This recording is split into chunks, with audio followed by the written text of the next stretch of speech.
Massive news coming in as the Tata Nexon gets the top score in its latest crash test. The Mahindra Marazzo follows close behind with a 4-star rating. And the much anticipated, much awaited review of the Tata Harrier.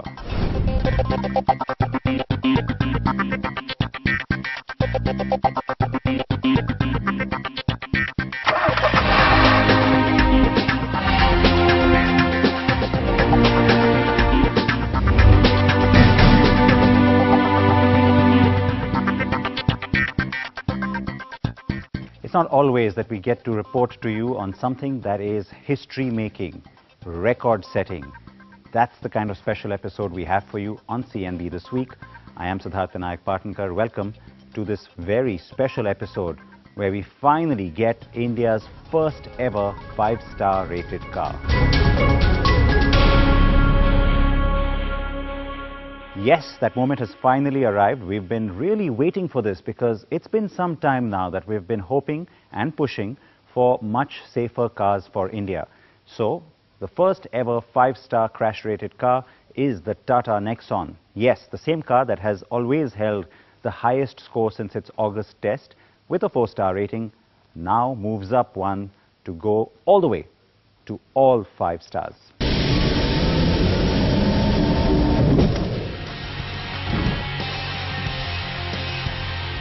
After scoring 4 stars in Global NCAP's crash test in August this year, the Tata Nexon has made history by going the distance and becoming India's first ever 5-star car.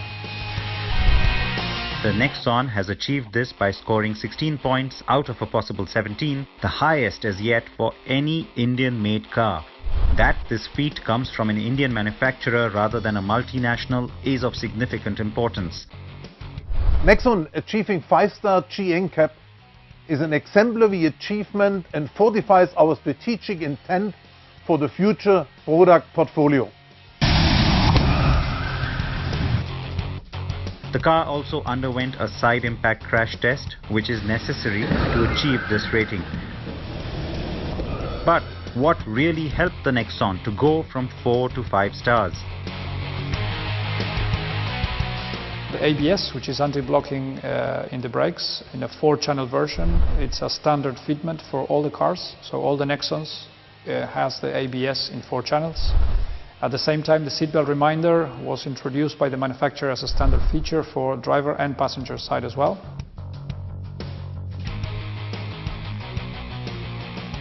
The Nexon's body shell and structure have remained unchanged, and it always had dual airbags as standard. The car retains its 3-star rating for child occupant safety. A few years back, nobody believed that safety would sell in India. However, today's Indian customers have evolved and are better exposed to international market. They are more conscious towards safety and have started putting vehicle safety among the top priorities of car purchase. The Nexon's earlier 4 and now 5-star rating is pushing other manufacturers into action too. And we now expect a flurry of 4 or 5-star cars from India.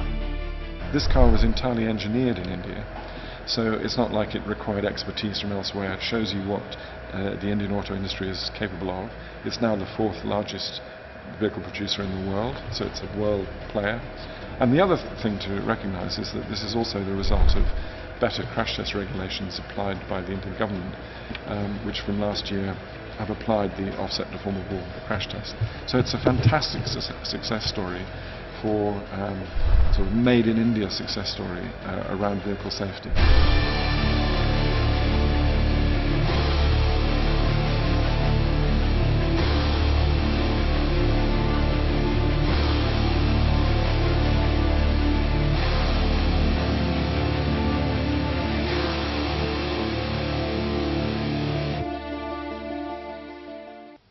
Excellent news coming from Global NCAP and Tata Motors. And you know what's great? It's not the only good news we have to share with you. As you've seen at the top, the Mahindra Marazzo has also done really well in its crash test, scoring 4 stars.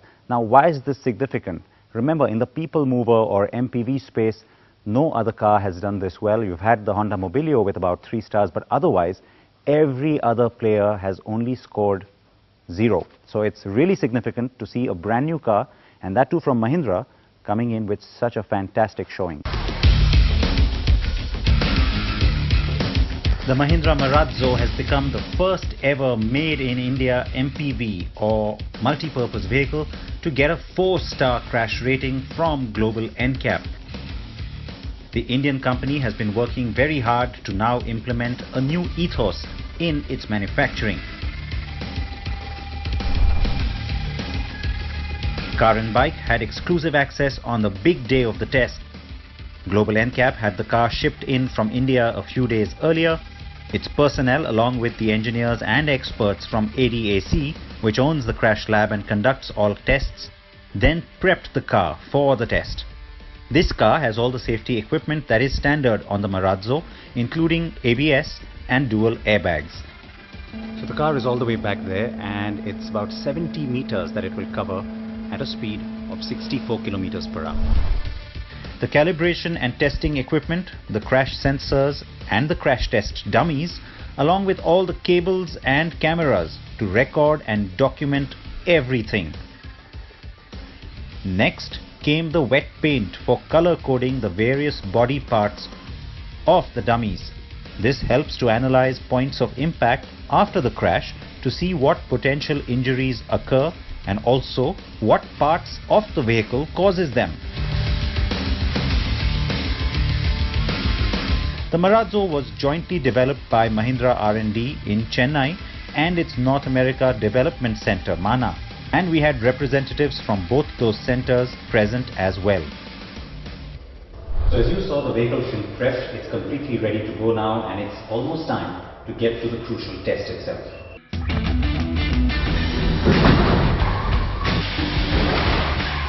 The Marazzo was crash tested at 64 kilometers per hour for the frontal offset test under the Global NCAP protocol at this lab just outside Munich in Germany. At first glance, the Marazzo appears to have done well. Good structural integrity seems evident by lack of either any deforming of the A-pillar or any perceptible intrusions into the cabin.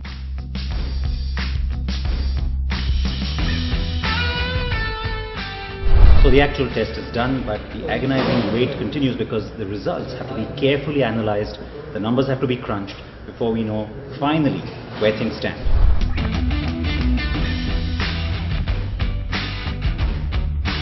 And the analysis was carried out in the subsequent days.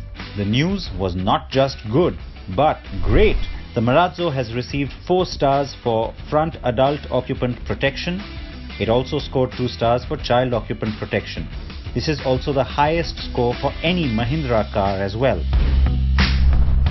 Mahindra would be proud, as this result now sets the foundation for its future products, which sources within the company say will always aim for 4 or 5 stars and no lower, much higher than the country's new safety requirement by law. Now the Harrier, that's a car that everybody has been talking about. There's been a massive build-up ever since the H5X concept was shown at the Auto Expo. So we've really had to be patient. It is finally here. Well, in terms of us being able to drive it, review it, prices and launch information, all that happens only at the start of the new year. But hey, these are details that you've been waiting for anyway. Ameya Naik spent some time with the car on the road.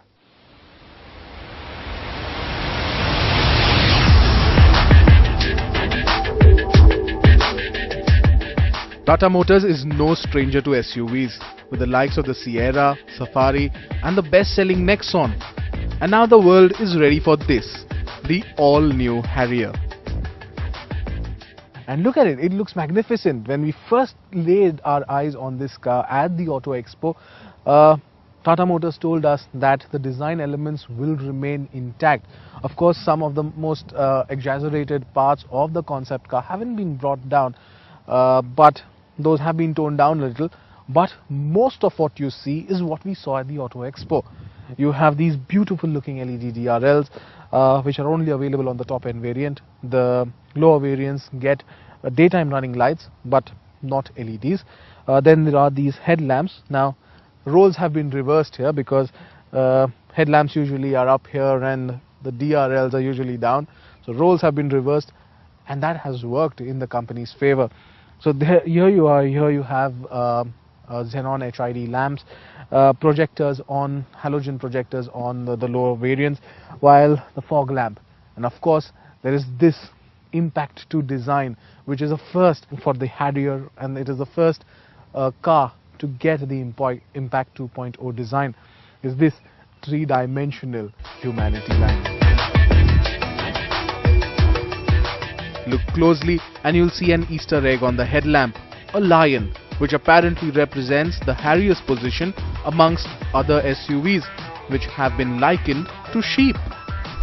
The DRLs double up as turn indicators, and those look pretty cool too. The Harrier is developed on the all-new Optimal Modular Efficient Global Advanced Architecture, or Omega Arc for short, which has been derived from Land Rover's former D8 platform, which in turn was based on Ford's EUCD platform. Now the side of the car is pretty low slung, so it adds to the sporty credentials of the car. Now especially the ground clearance is actually 205 millimeters, so it's not that bad, but still the way you sit in the car, it's still a bit low slung. Now all these chrome elements on the door handles, or even this chrome element that you see, which finishes off here, might look a bit exaggerated to you, but they aren't. If you see it in the flesh, they aren't. This is the first time where you actually see the Harrier badging on the car. The wheel arches too are a bit exaggerated, but they add visual mass, and even this cladding does that, adds visual mass to that entire car. And then you move on to the back, where you have the slim petal-like tail lamps and a black element which joins both the tail lamps together. And of course there's this beautiful rear spoiler right here, which adds to the entire, which is actually very proportionate and adds to the entire mass of the SUV, bringing it a sense of appeal that probably you won't find in another SUV.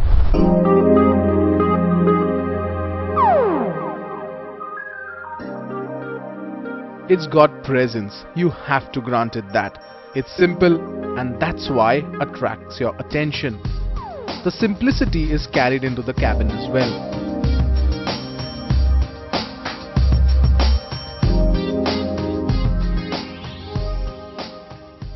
Now up front, all your controls are on your steering wheel. So the left hand side of the steering wheel mounted controls are dedicated towards the infotainment system, right hand side dedicated towards the trip, as also cruise control options as well. So here you have your floating 8.8-inch touchscreen infotainment system. The lower variants gets 7-inch system, but it's also a touchscreen infotainment system. Then there are these driving modes. Economy drive mode activated. Yeah, driving modes available for you. There's economy, city, and sport mode. Then there is the terrain response system right here, the 6-speed manual gearbox, and of course this cooled glove, where you can basically place everything. There's also just one USB port here, which is a bit odd, and I expected at least two. But what is interesting is this. This is the parking brake, and it's been inspired by, of course, aeroplanes, and it saves a lot of space. It does not create any kind of hindrance when it comes to gear changes or when it's parked, and it's just slots in there. An extremely innovative design.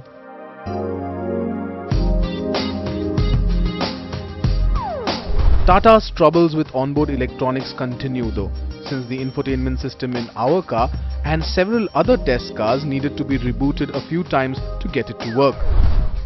For those looking for sunroof, well, there isn't one, but there's a good amount of room for the rear seat passengers. Now back here, there's enough and more space for me. There's enough and more knee room. I can easily fit here. Enough and more headroom as well. So no problems as such, and a good under-thigh support as well. And there is this, where I can just clamp down, and there are two cup holders here. And there is space for storage here as well up front. There is one USB port down there. However, what is interesting is that there are two storage spaces right here on my right on the door. So one is where you can keep your phone and just place it there, so that even if it rings you can actually see it, which is extremely interesting. And the other is a bottle holder. But otherwise this space is extremely good. There are also rear AC vents that you can see here, so enough and more air is ventilated through that. The Harrier has rear parking sensors as standard. At the top end, you also get a rear parking camera. The top end variant also gets an oak brown leather seat upholstery, while the side view mirrors are equipped with logo projection. The 9-speaker JBL system has incredible acoustics, but the feature list gives inbuilt navigation a miss. The Harrier offers 425 litres with the rear seats folded up, and with them down there's 810 litres, good enough for a couple of baby elephants perhaps. The Harrier uses high-strength steel for greater stability and safety.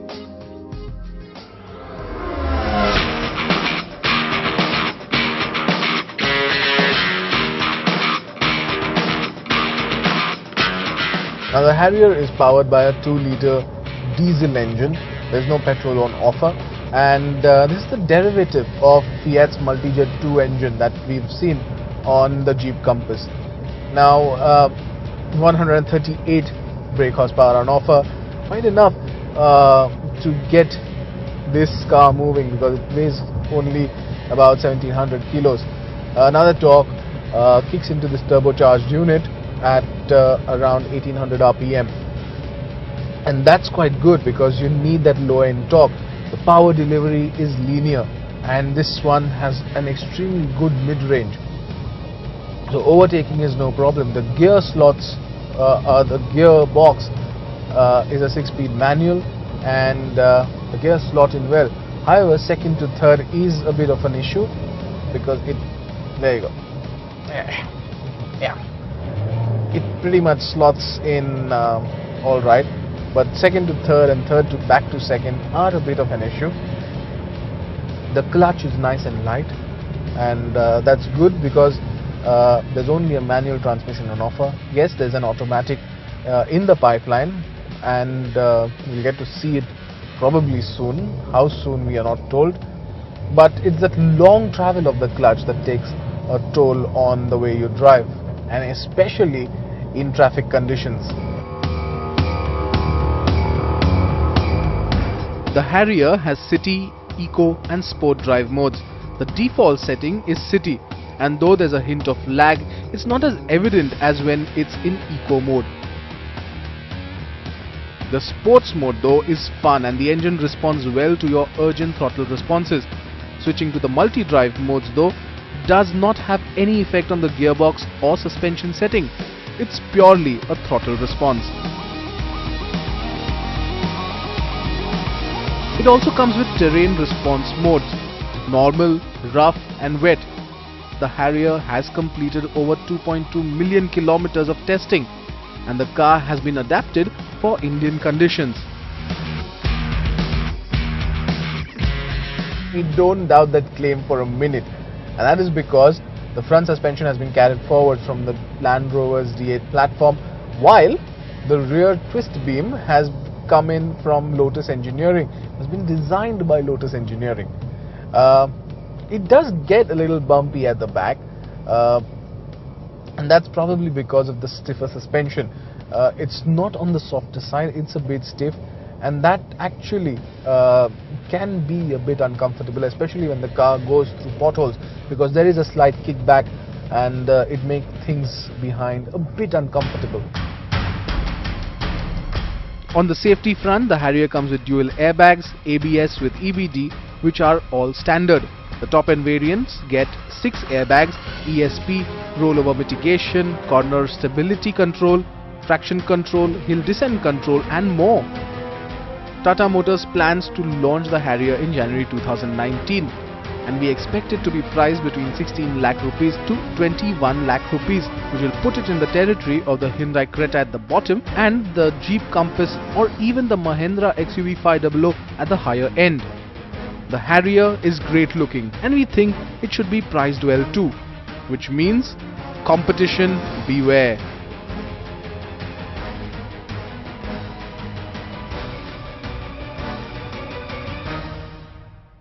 React to the Harrier review, react to that fantastic news coming in on the crash ratings for the Marazzo and the Nexon.